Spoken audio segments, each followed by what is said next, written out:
여러분, 오늘은 이 추수감사절인데요. 전 세계 수억 명의 크리스찬들과 교회가 11월 셋째 주와 넷째 주 사이에 추수감사절을 지킵니다. 그래서 저희 교회도 이번 주에 추수감사절로 지키게 됐습니다. 그렇다면 먼저 이 추수감사절의 유래를 한번 살펴보는 것이 필요할 줄 압니다. 추수감사절의 유래는 이렇습니다. 1620년에 영국의 청교도들이 신앙의 자유를 찾아서 메이플라워를 타고 신대륙인 미국에 도착을 했습니다.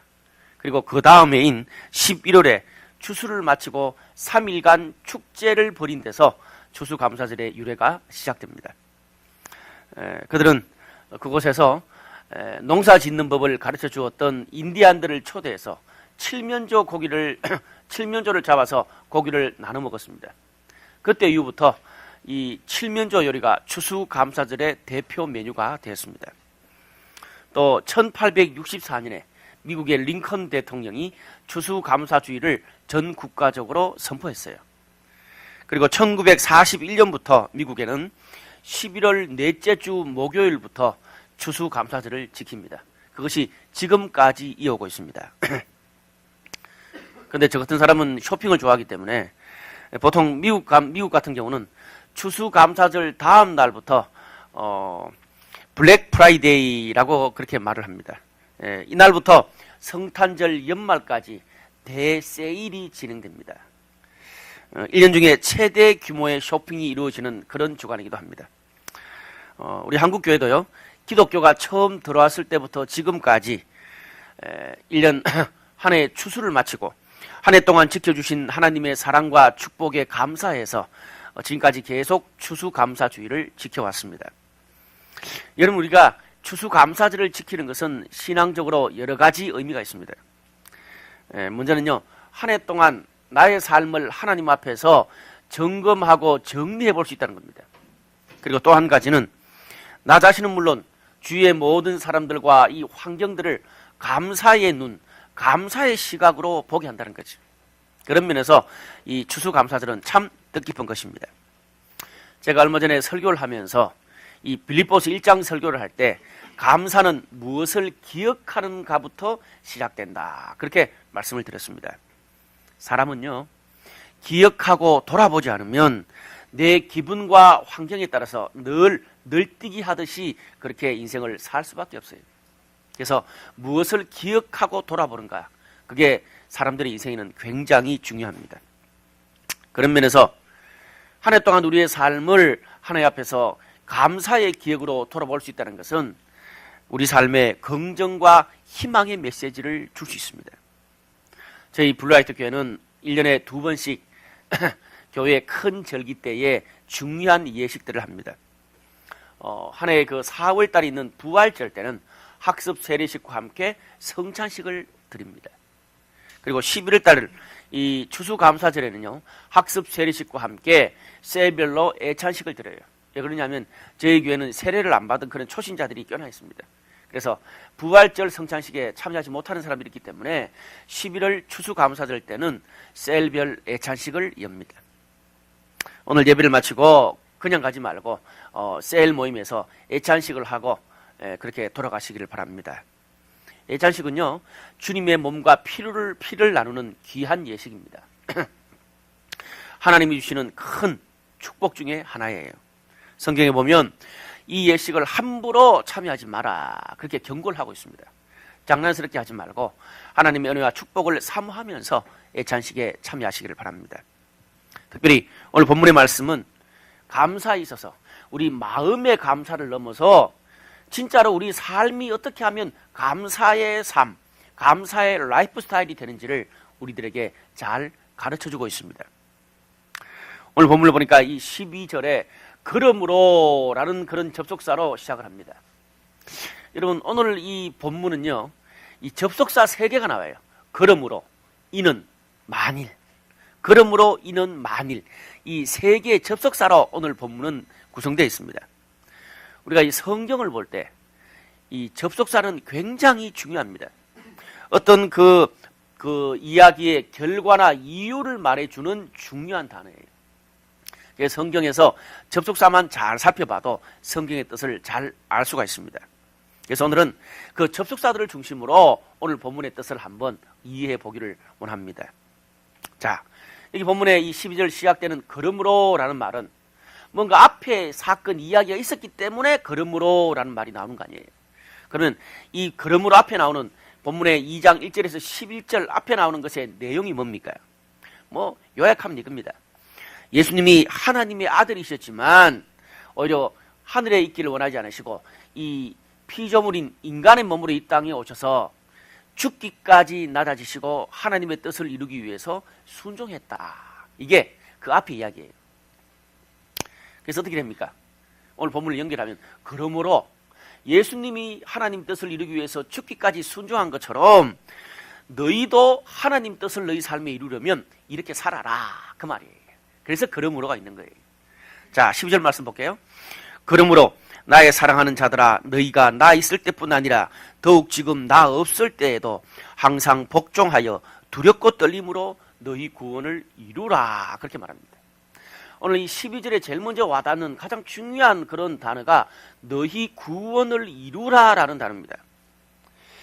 여러분 우리가 예수를 믿으면 구원받고 하나님의 자녀가 되는데 무슨 이미 받은 구원을 또 이루라는 거예요. 도대체 이렇게 표현한 이유가 있습니다. 오늘 여기에는 구원에 대해서 두 가지 그런 구원이 나옵니다. 하나는 예수님이 이루신 구원을 이야기하고 있고 그 2장 1절에서 10절 앞에 본문은요.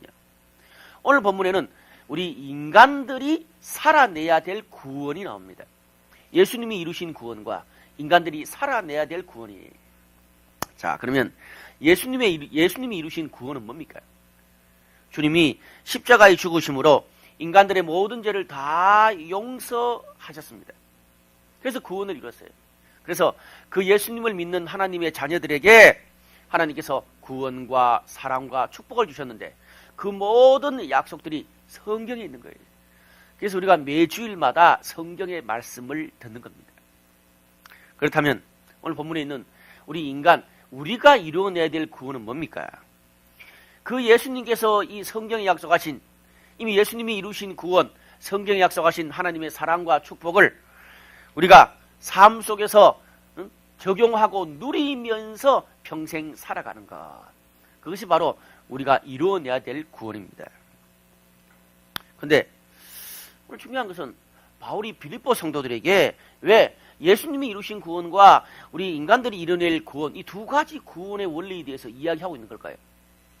오늘 바울이 빌립보서를 쓴 이유는 빌립보 성도들이 지금 서로 막 다투고 나누어지고 있고 그리고 그 안에서 굉장히 어려운 문제들이 많다. 지금 그 문제에 대해서 답을 주기 위해서 편지를 쓰고 있는데 왜 이 구원의 두 가지 측면에 대한 이야기를 해주고 있냐 이 말입니다.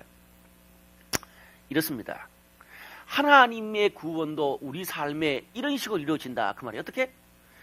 예수님이 이루시고 또 예수님이 하실 구원에 대한 일이 있고 또 우리가 해야 된 우리 몫의 구원이 있듯이 구원뿐 아니라 구원도 그런데 우리 삶, 우리 가정, 우리 교회, 우리 인생에서 하나님의 뜻이 이루어지는 것도 어떻게 해요? 하나님이 하실 일이 있고 우리가 살아내야 될 일이 있다. 하나님 하신 일 100%, 인간 할 일 100%가 합쳐서 주님 뜻이 이루어진다. 그 말입니다. 조금 어려운 말로 우리가 흔히 하나님 주권, 하나님이 우리들을 이렇게 딱 예정하고 작정해놓으면 무조건 언젠가 그렇게 하실 것이다. 여러분 그건 반쪽이에요.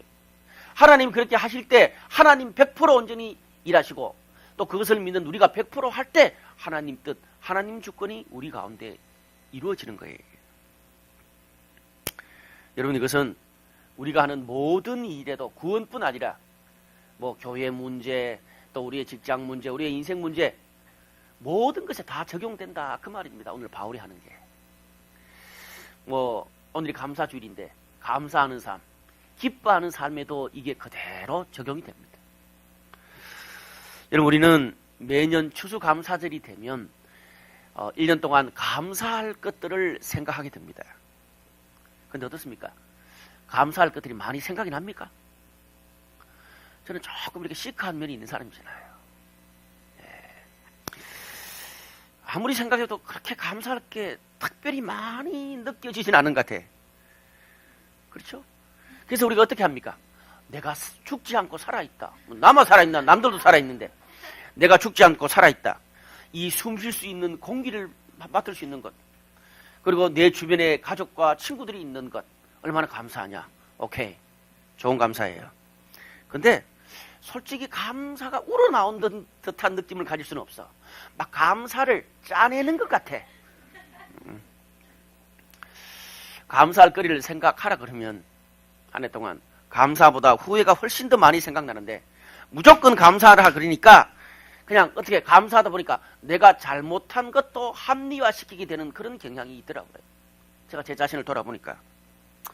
그렇게 감사라고 성경에서 말하니까 감사는 하겠는데 여전히 돌아보면 내 삶은 찌질하고 부족하고 못났다는 느낌을 지울 수가 없습니다. 과연 이게 진짜 감사인가? 아니면 감사를 강요받는가? 감사를 강요받는 건 아닐까? 헷갈릴 때가 참 많습니다. 여러분, 하나님은 솔직한 거 좋아하시잖아요. 우리 한번 솔직해져 봅시다. 감사라는 게 뭡니까? 정말 감사할 거리가 있고 짜내지 않아도 내 마음속에서 저절로 우러나오는 그게 진짜 감사고 기쁨 아닙니까? 여러분, 왜 제가 이런 조금 시크한 그런 부정적인 말을 합니까? 어쩌면 오늘 바울의 편지를 받는 빌립보 성도들의 마음이 그랬을 수 있어요. 바울이 감사하라 그래. 근데 문제는 교회를 보면 서로 다투고 싸우고 나눠질라 그러고 목회자 바울은 감옥에 갇혀있다 그러고 자기 삶은 여전히 힘들고 감사가 잘 안 나오는 거예요. 감사를 강요받는 듯한 그런 느낌을 가질 수밖에 없는 거예요. 여러분, 그래서 오늘 기쁨의 서신 이 빌립보서를 통해서 바울이 뭡니까? 그냥 감사가 이 감정적으로만 있는 그런 게 아니라 감사할 수밖에 없는 삶, 감사할 수밖에 없는 라이프 스타일을 너희가 살게 되면 감사가 저절로 우러나올 거다. 그 말을 해주고 있는 거예요. 좀 이 말을 좀 고차원적으로가 아니라 좀 제가 좋아하는 스타일대로 리얼하게 말하면 어떻습니까? 감사할 수밖에 없는 짓을 해라. 그러면 일이 잘 되든 못 되든 늘 기쁠 거 아니냐. 하는 짓은 개뿔처럼 해놓고 마음으로 나는 감사하다 감사하다 기쁘다 그러니까 그런 이 체면만 건다고 그게 얼마를 가겠냐 이 말이에요. 할렐루야. 나만 그런가? 예. 여러분, 저는 오늘 추수감사절 설교를 조금 도발적으로 하기를 원해요. 왜? 바울이 그렇게 이야기하고 있잖아요. 감사를 체면 건다고 감사가 저절로 되는 게 아니에요. 진짜 우리 삶 속에서 감사하는 짓을 하고 감사하는 삶을 살아서 뭐 안 되고 어려운 일도 많지만 그런 감사의 삶의 증거가 있으면 아무리 힘들어도 감사가 저절로 우러나오게 되어 있습니다. 아멘? 예. 그래서 오늘 바울은 15절 말씀에 이는이라는 아주 중요한 접속사를 말합니다. 내가 그것을 위해서 말하는 이유, 그것은 이는 그렇게 말해요. 15절, 16절 말씀에 어떤 말씀이 있습니까? 이는 너희가, 요약하면 이는 너희가 점점점 하나님의 흠없는 자녀로 세상에서 그들 가운데 빛들로 나타내며 점점점 나의 다름질이 헛되지 아니하고 수고도 헛되지 아니하므로 그리스도의 날에 내가 자랑할 것이 있게 하려 함이라. 좀 막 멋있는 말 많이 쓰는데 쉽게 말하면 두 가지라. 요약하면 믿지 않는 세상 사람들 앞에서 크리스찬으로 멋있게 살고 하나님 앞에서도 평생 부끄럽지 않게 살려 그러면 어떻게 해야 되냐. 그래서 내가 이 빌립보서 편지를 너희에게 쓴다 그 말이에요.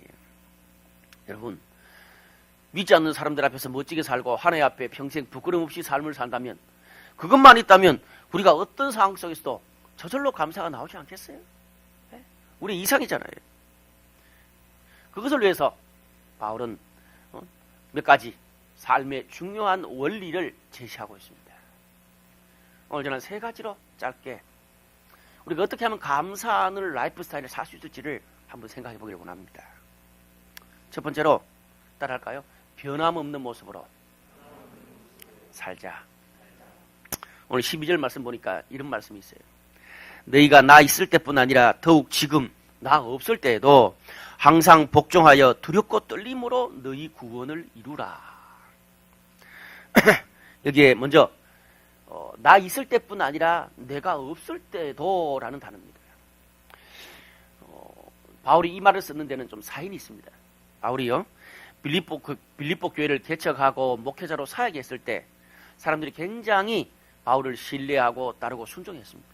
그런데 바울이 이제 떠나고 나니까 몇몇 사람들 중에 거기에 있는 리더십들을 인정하지도 않고 막 자기 마음대로 행동하고 사람들에게 상처 주는 그런 사람들이 있었나 봐요. 그런 몇몇 사람들 때문에 교회가 골머리를 앓고 있었습니다. 그래서 바울이 어떻게 편지를 씁니까? 내가 있을 때뿐 아니라 내가 없을 때도 너희가 좀 다른 사람을 잘 격려하고 잘 살고 리더십들을 인정하면서 살았으면 좋겠다, 그 말입니다. 그리고 또 한 단어는 두렵고 떨림으로 구원을 이루라. 이 두렵고 떨림으로라는 단어입니다. 여러분, 이 두렵고 떨림으로 이 단어는 당시에 그 헬라어 이 단어가 어떨 때 쓰였냐 하면 이 노예가 주인한테 대할 때 바로 이 단어를 썼습니다. 당시는 노예 제도가 허용됐던 시절입니다. 노예가 주인에게 말을 계속 안 들으면 어떻게 할까요? 당신은 두들겨 패거나 죽여도 상관이 없던 시절이었습니다. 그러니까 주인의 명령이 떨어지면 얼마나 두렵고 떨림으로 종들이 그것들을 실천할까요? 노예가 주인한테 이 일을 할 때도 이 정도라면 오늘 이 성경 뭐라 그래요? 하나님 앞에서 천지 만물을 지으신 하나님 앞에서 우리가 구원을 이루는 태도로 인생을 산다면 얼마나 두렵고 떨림이 커야겠습니까? 오늘 여기 나오는 문장 2개, 내가 있을 때나 없을 때나 누가 보든지 안 보든지 그 말이에요. 그리고 하나님 앞에서 하듯이 두렵고 떨림으로 이렇게 일한다면 우리가 어디 가더라도 인정을 받을 것 같아요. 좀 일이 안 되더라도 한 해 동안 우리 삶을 돌아보면 감사하고 기쁠 일이 저절로 많을 것 같아요. 여러분, 오늘 이 문장에서 이야기하고 있는 이것은 우리의 인간관계와 일하는 태도의 에브리지를 말합니다. 내가 뭐 가정이나 직장이나 교회나 우리 삶에서의 사람들을 대하는 것과 일하는 태도의 에브리지를 말해요. 여러분, 에브리지가 뭡니까? 볼링 칠 때 에브리지, 뭐 들쑥날쑥 해도 기본적으로 평균치의 에브리지가 뭐 120 정도 된다. 그러면 그게 내 그 볼링의 에브리지예요. 삶도 마찬가지예요.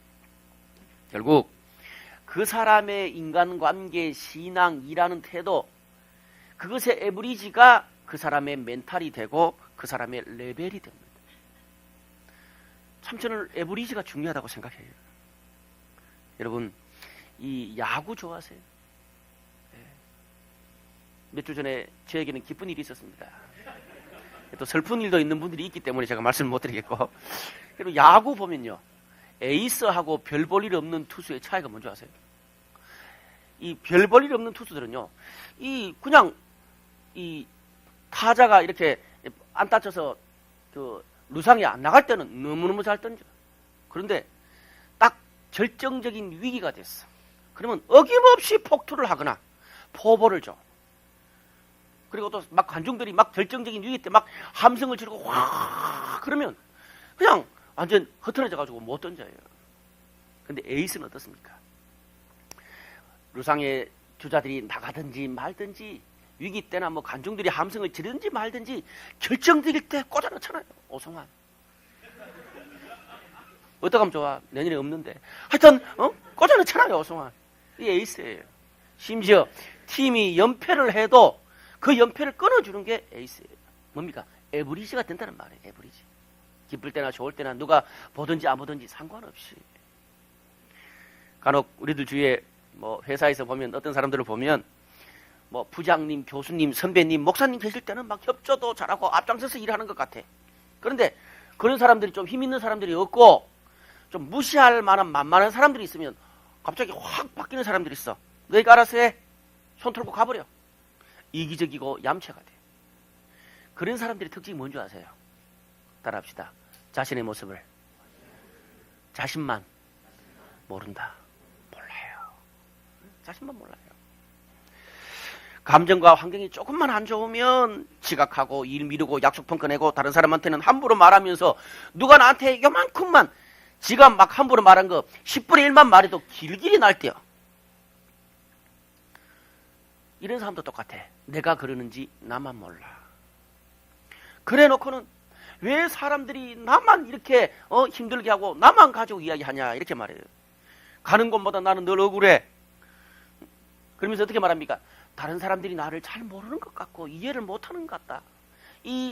내가 처한 이 상황을 잘 모르는 것 같다. 그렇게 말을 합니다. 모를 수도 있습니다. 여러분, 제가 지금 이제 뒤에 이야기할 이 이야기를 제가 고백하는데 40년이 걸렸습니다. 저도 이거 잘 몰랐어요. 여러분, 내가 아는 내 모습, 그리고 나를 잘 아는 사람들이 아는 내 모습도 내 모습이지만, 나를 그렇게 잘은 모르지만 주변에 같이 있던 사람들이 아는 모습도 내 모습의 일부라는 것을 우리가 인정하고 받아들여야 돼요. 여러분, 간혹 우리가 어쩌다가 오해받아가지고 일이 잘못 꼬여가지고 특별히 한두 곳에서 안 좋은 평판이 있을 수 있어요. 근데 문제는 한두 명이 아니라 주위에 있는 사람들에게 계속 비슷한 말을 듣고 있어. 다른 회사를 갔어. 다른 교회를 갔어. 다른 형제를 또 사귀었어. 그런데도 같은 소리를 계속 또 듣고 있어. 그렇다면 사람들이 나를 몰라서 그렇다 환경 탓을 할 것이 아니라 뭐예요? 그게 내 모습인 거예요. 저도 그것을 인정하는데 굉장히 많은 시간이 걸렸습니다. 이게 바뀌지 않는 한 우리 삶의 마음으로 감사한다고 그럴지라도 똑같은 어려움이 계속 내 삶에 반복될 수밖에 없는 거예요. 정말 그 직장에 가서 정말 그 모임에 가서 최선을 다했는데 결국 마지막에 가서 늘 실망하고 상처받고 돌아와. 여러분, 이게 계속 반복되는데 성경은 감사하라 그러지만 어떻게 내 마음에 감사가 우러나올 수 있겠습니까? 그래서 이번 감사절에 우리 삶을 한번 돌아보고 정말 우리 삶이 좀 바뀌어서 당장 바뀌지는 않을지라도 뭐가 문제인지 좀 알아서 우리 삶에 치유될 수 있다면 이번 감사절은 의미가 있습니다. 여러분, 셀 모임이 왜 있습니까? 셀 모임이 서로 그런 부분을 도와주라고 셀 모임이 있는 거예요. 여러분, 우리가 셀 모임을 한 1년 정도 같이 해보면 예를 들어 우리 창훈이가 있는데 창훈의 장점, 창훈의 단점을 다 알아. 창훈이도 서로의 다른 사람의 장점, 단점을 서로 다 알게 되어 있습니다. 또 내가 잘하는 게 있고 또 내가 부족한 것을 또 다른 사람이 잘하는 게 분명 그런 사람이 있어요. 3명의 친구가 있어도 그 안에 서성이 있다 그러지 않습니까? 나는 직장에 잘 적응을 못하고 어디를 가면 늘 1, 2년 안에 늘 이리 옮기고 저리 옮기고 계속 그렇다. 분명히 그 사람이 속한 셀에 화려하지는 않더라도 꾸준히 직장생활 5년, 6년, 7년, 연애도 10년 지리도록 하는 그런 사람이 있어요. 그런 사람한테 가서 좀 배우란 말이에요. 나하고 업종 분야가 달라가지고 분야는 다르지만 꾸준히 지속적으로 거기에서 사는 태도는 똑같은 거예요, 여러분. 나는 늘 이성교제에 좀 부족함이 많고 어려움이 있다. 분명히 그 안에 잘하는 사람이 있어요, 그 셀 안에. 나는 좀 스타일이 늘, 항상 얘기하잖아요. 나는 스타일이 늘 별로다. 늘 막 회개하지 말고, 스타일 좋은 형제 자매한테 가서, 옷 살 때 좀 따라가요. 네. 그래서 그 사람이 찍어주는 거 나한테는 좀 안 어울려도 입어봐. 나는 늘 까칠하고 독한 말 잘하고 이기적입니까? 분명히 좀 그 셀에 너무 마음이 넓다 못해서 물러 터져서 유연한 사람이 있어. 배우세요. 마음이 너무 여유가 있고 물러 터진 사람들, 좀 독하고 까칠한 사람들한테 배워야 돼. 서로 배워야 돼요. 나는 이상은 좋은데 현실 감각이 없다. 나는 홀리한데 분위기 파악을 잘 못한다. 거꾸로 나는 분위기 파악도 잘하고 멋진 것 같고 감각도 있는데 중요한 게 신앙이 없다. 서로 배워야 돼요. 오늘 예찬식을 하면서 정말 진정성을 가지고 평상시에 좀 저 사람 생각 확 올라오는 분노를 터뜨리지 말고, 그거는 건면이 아니고 욕이야. 욕 말고 정말 진정성을 가지고 서로 이렇게 건면해주고 부족한 것을 서로 채워주는 그런 추수감사절이 되기를 주님의 이름으로 축복합니다. 두 번째로, 하나님은 마음의 소원을 통해서 일하십니다. 오늘 13절 말씀 보니까 너희 안에서 행하시는 이는 하나님이시니 자기의 기쁘신 뜻을 위하여 너희에게 소원을 두고 행하시나니 그렇게 말합니다. 참 많은 성도들이 외우고 좋아하는 말씀이잖아요. 근데 정작 그 뜻은 잘 모르는 경우가 많은 것 같아요. 자, 이 말은 무슨 말씀입니까? 하나님께서 우리 안에서, 하나님께서 내 삶 안에서 하나님의 목적과 뜻을 이루기 위해서, 예를 들어 하나님께서 우리 소유자매 안에서 그 소유자매를 위한 하나님의 뜻을 이루기 위해서 어떤 식으로 일하시냐 그 말이에요. 어떤 식으로 일하신다고요? 소유자매 마음 안에 하나님을 향한 그런 소원의 마음을 주셔서 그 소원의 마음으로 하나님이 일을 하신다 그렇게 말하고 있어요. 우리 마음에 소원을 주셔서 하나님 앞에서 그걸 통해서 일하시는 거예요. 참 중요한 말이에요. 흔히 사람들이 그렇게 말하잖아요. 내 삶과 내 인생을 향한 하나님의 뜻을 잘 모르겠어요. 그러면서 자꾸 다른 데서 자꾸 찾으려고 그래. 그러지 마세요. 여러분, 그것을 하나님의 뜻을 알 수 있는 가장 빠른 길이 뭡니까? 지금 내 마음에 하나님을 향한 어떤 소원이 일어나느냐 거기에 주목해 보시기를 바랍니다. 물론 이것은 단순히 내 욕심과 내 욕망, 내 뜻이 아니라 하나님이 주시는 뜻이죠. 자, 그럼 이걸 우리 삶에 적용하면 어떻습니까? 우리가 하나님 말씀을 보고 듣고 읽고 기도하고 예배하고 셀 모임을 하고 하나님을 위해서 내 삶을, 내 은사를, 내 커리를 어떻게 드릴까, 쓸까, 살까 생각만 하면 자꾸 생기는 그런 마음의 소원이 있잖아요. 그죠? 예를 들어 우리가 자꾸 이상한 짓만 하면 생기는 마음의 소원이 있는가 하면 정말 하나님 앞에서 하나님께 가까이 가면 갈수록 자꾸 드는 그런 생각이 있잖아요. 나는 연약한 사람을 섬겼으면 좋겠다. 나는 나중에 아주 멋진 가게를 열어서 그걸 좀 주님 위해서 쓰고 싶다. 그런 마음이 자꾸 생기는 게 있잖아요. 나는 예를 들어 노래를 부르는 사람인데 내가 정말 하나님 앞에서 노래를 작곡하고 싶다. 그래서 오늘 요번에 작곡했잖아요. 예, 그럼 그 말이에요. 그 마음의 소원.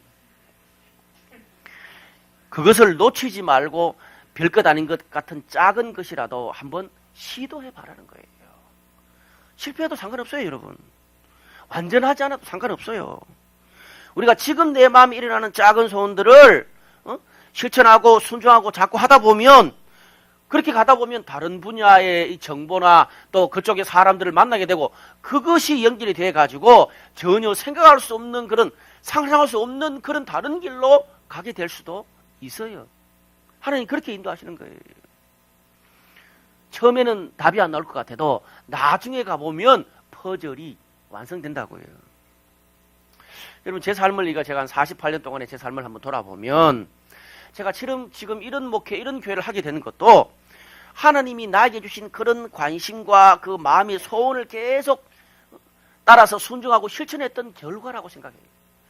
저는 20대 초반부터 정말 다른 사람들이 관심을 안 가진 희한한 관심도 많았어요. 뭐 패션, 화장품, 향수, 그런 희한한 것도 많았어. 어쨌든 간에 닥치는 대로 마음의 소원이 일어나면 줄기차게 공부하고 만나고 추구했어요. 여러분 제가 지금 향수 장사하는 거 아니잖아요. 그런데 그게 다 나중에 가니까 그런 것들이 모여서 쓰이더라고요. 지금 내 생각에는 이거에서 뭐 하나, 뭐 그냥 생각만 있는 거지 이거에서 뭐 하나 그렇지만 나중에 가서 보면 정말 그거 안 했으면 큰일 날 뻔했어요. 여러분 스티브 잡스가 이 공부를 별로 하기 싫어했고 대학 시절에 그 뭐 짧게 하고 중퇴했지만 그가 전공한 게 뭔지 아세요? 뭐 이렇게 아주 그 철학도 전공했지만 이 좀 이렇게 그 다른 전공으로 이 언어 글자체 있잖아요. 그런 막 고 글자체 그런 것들 공부를 그가 했대요. 그게 무슨 소용이 있어요? 나중에 스티브 잡스의 삶을 보세요. 그런 공부를 했기 때문에 이런 남들이 생각하지 않은 이런 멋진 그런 신세계를 열 수 있었던 거예요. 여러분 제가 늘 사람들을 만나면 하는 말이 있습니다. 마음의 소원이 계속 있는데도 해보지 않고 평생 후회하는 것보다 일단 한번 해보는 게 훨씬 낫습니다. 그럼 어떻게 돼요? 적어도 이게 나하고 맞는지 안 맞는지는 알 수 있잖아요. 그리고 더 이상 평생 후회하지 않고 살 수 있잖아요. 중요한 거예요. 여러분 오늘 본문에 하나님의 소원이 왜 중요합니까?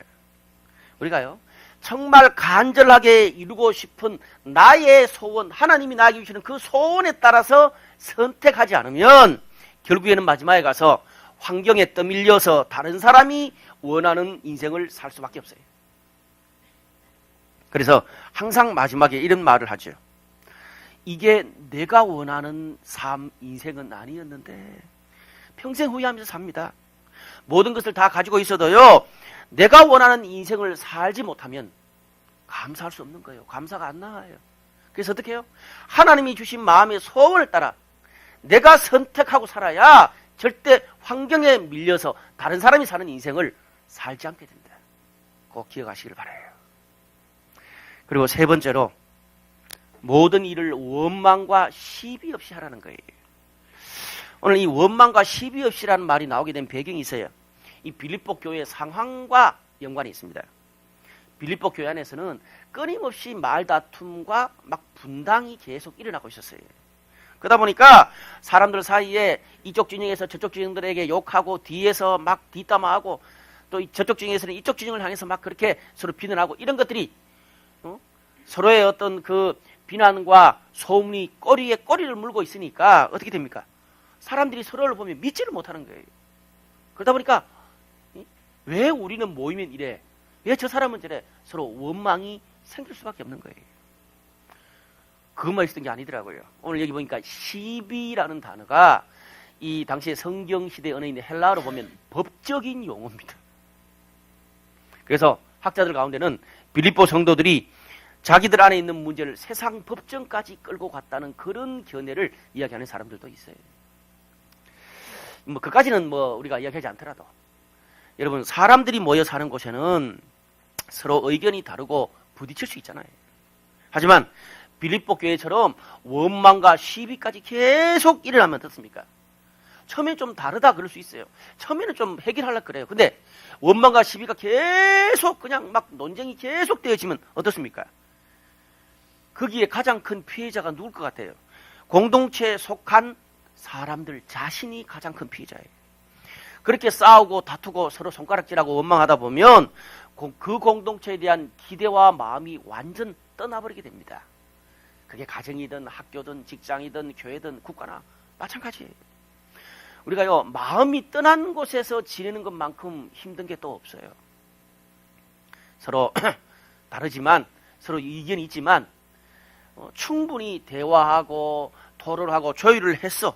그런데도 해결이 안 됐어. 그런데도 막 계속 다투고 비판하고 계속 원망의 그런 일을 부추기는 그것만 계속하는 그런 모임과 사람들에게 여러분 속하지 마십시오. 왜요? 그게 나한테 전염되고 나면, 그 원망이 나에게 전염되고 나면 공동체와 사람과 일에 대한 기대감과 마음을 뺏기게 돼요. 시크하고 매사에 부정적인 에너지만 잔뜩 받아요. 제가 왜 이렇게 잘하는 줄 아세요? 제가 그런 사람이었어요. 참 제 삶이 안 좋더라고요. 그래서 어떻게 해요? 제가 30대 넘어가면서 내일 그렇게 살지 말아야 되겠다. 오히려 대안을 제시하고 뭔가를 해보겠다는 쪽에 속해야 되겠다. 그렇게 인생을 30대 한 중반부터 그렇게 살아봤어요. 그러니까 내 삶에 열매가 생기더라고요. 원망이 줄어들어요. 그리고 어차피 내가 하기로, 우리 부서가 하기로 결정 났다면 그냥 욕 그만하고 하십시오. 욕하면서도 할 거고 웃으면서도 할 거잖아요. 그러면 그냥 눈 꾹 감고 하시길 바라요.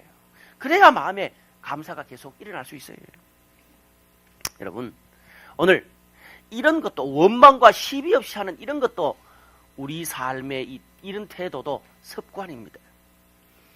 우리 삶의 부정적인 습관이 삶에 배이면 어떤 곳에 가더라도 어떤 일을 하고 있으면서도 아무리 좋은 것을 손에 쥐어줘도 절대 감사가 없어요. 왜?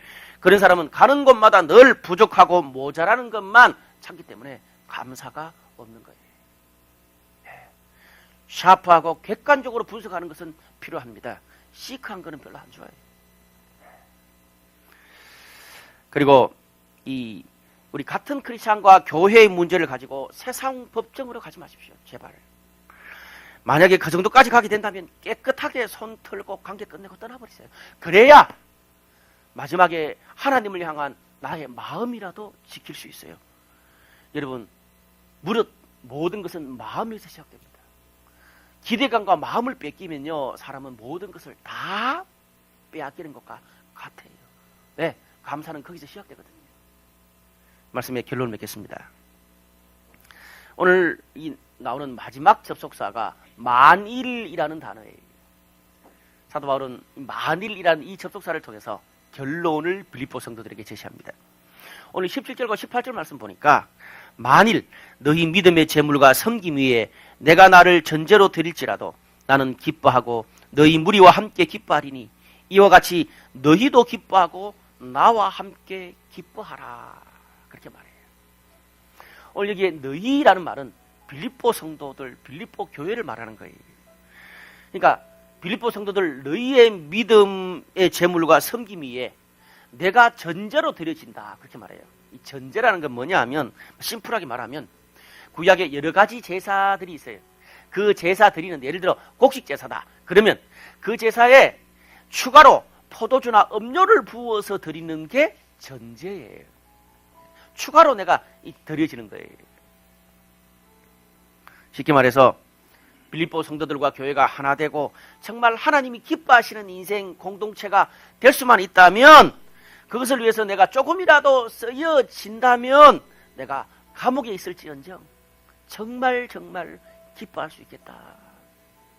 나는 지금 감옥에 있을지라도 나의 애씀 때문에 나의 노력 때문에 너희라도 잘 되고 너희 가정이 잘 되고 너희의 직장 공동체가 잘 되고 너희 교회 공동체가 잘 되고 너희 국가 공동체가 잘 될 수 있다면 나는 좀 못해도 기쁘지 않겠냐 그 말이죠. 여러분 바울은 오늘 이 마지막 이 결론부에서 자신을 추가로 드려지는 재물이라고 표현합니다. 여러분 재물은 뭡니까? 나 스스로를 위해서 존재하지 않는 게 재물이에요. 누군가를 위해서 쓰여지고 드려져야 가치 있는 거예요. 여러분 예수 믿는 이유가 뭡니까? 천국 가는 것만이 예수 믿는 이유가 아니에요. 만약에 그렇게 알고 있다면 우리는 정말 하나님의 구원을 잘못 알고 있어요. 그래서 믿지 않는 세상 사람들에게 오늘 기독교와 크리스찬이 욕을 얻어먹는 거예요. 우리가 정말 예수 믿고 천국 갈 뿐 아니라 구원받을 뿐 아니라 정말 제물로 하나님 앞에 제물로 그리고 우리 주위의 세상과 주위의 수많은 연약하고 힘든 그런 사람들을 위해서 제물로 하나님을 대신해서 드려지라고 하나님이 우리를 억만죄를 다 구원하시고 우리를 용서하시고 우리를 하나님의 자녀 삼아 주신 거예요. 여러분 나 자신만을 위해서 사는 이기적인 삶에는 자랑은 있을지 몰라도 진정한 감사는 없습니다. 하나님이 주신 나에게 주신 사람들 또 하나님이 나에게 가르치신 공동체를 위해서 진정으로 섬기고 위하고 애쓰고 도와주고 사역할 때 비록 내 삶이 힘들고 어렵고 잘 안 풀릴지라도 우리는 바울처럼 어떤 상황 가운데서도 기뻐할 수 있습니다. 어떤 상황 가운데도 기뻐하는 그런 감사의 추수감사들이 되기를 원하세요. 제물로 사시기를 바랍니다. 오늘 그런 은혜가 저와 여러분 그리고 우리 모든 블라이트 처치 공동체에 있기를 주님의 이름으로 축복합니다. 기도하시겠습니다.